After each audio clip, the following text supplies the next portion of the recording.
Nós vamos falar de um outro assunto agora muito importante, muito sério.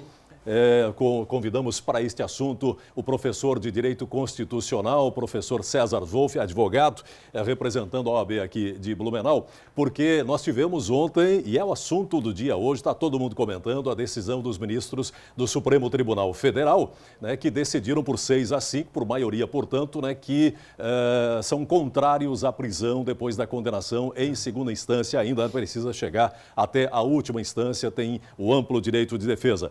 Doutor César, muito obrigado pela sua participação. O assunto do dia, é o assunto do momento. O que o senhor achou dessa decisão? Ela, de certa forma, já estava esperada. A comunidade jurídica já sinalizava aquela votação de 6-5.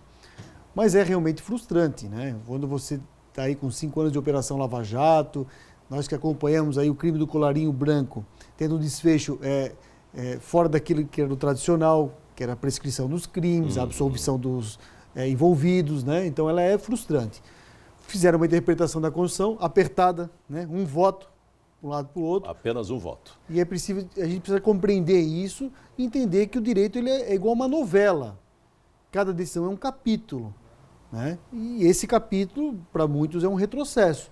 Mas virão outros, né? Segue, a jurisprudência segue, o parlamento continua funcionando, as pessoas votam. A dinâmica do país é maior do que uma decisão judicial. Temos que ter essa tranquilidade, Sim. sabe, Gelson? Agora, nós preparamos o mate, até porque o senhor falou, né? É uma questão de interpretação, né? Os ministros, os operadores do direito, eles fazem uma interpretação da lei, cada um tem uma interpretação diferente. Agora, o que chama a atenção, doutor César, é que o mesmo ministro tem interpretações diferentes dependendo do ano. Vou mostrar para vocês aqui, olha só, essa foi a votação desde 2009. Esse assunto está em pauta desde 2009 e até chegar... Olha como é que está. O ministro Marco Aurélio, Celso de Mello, Ricardo Lewandowski, desde 2009 eles são contrários. Carmen Lúcia, Luiz Fux, o Barroso, o Fachin, o Alexandre de Moraes agora, né, em 2008, todos eles mantendo a coerência sempre da interpretação favoráveis à prisão em segunda instância. Agora aqui, ó. Ministro Dias Toffoli, em 2016, em fevereiro de 2016, ele era a favor da prisão em segunda instância. Depois, em outubro, ele mudou de opinião. O próprio ministro, o mesmo ministro. Novembro foi contra, 2018 foi contra e agora manteve contra. Mas ele era a favor. Hoje, o ministro Gilmar Mendes, lá em 2009, ele era contra. Depois, em fevereiro, ele mudou, passou a ser a favor. Ficou a favor em outubro de 16 e novembro de 16. 2018, o próprio ministro mudou de opinião. Não dá para entender.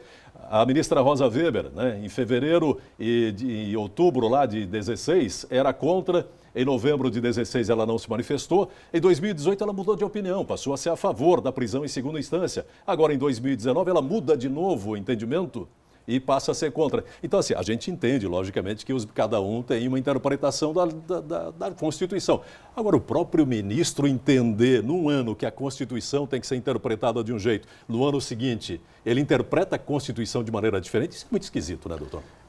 Isso é possível, né? Eles usam o eufemismo, eles dizem que eles não mudaram, eles evoluíram o voto, né? E o direito nunca vai ser a matemática. Mas a ministra Rosa Weber ali evoluiu ao contrário, porque numa hora ela era contra, depois passou a ser a favor, depois passou a ser contra. Que evolução é essa? Né? Isso, e ela cita Aristóteles para dizer, a ética de Aristóteles, para dizer que ela não mudou nunca de opinião, apenas foi um voto diferente, porque era uma ação um pouco diferente. É difícil realmente de entender, especialmente a Suprema Corte. Um juiz de primeiro grau, lá do começo, das nossas causas, né? Sim.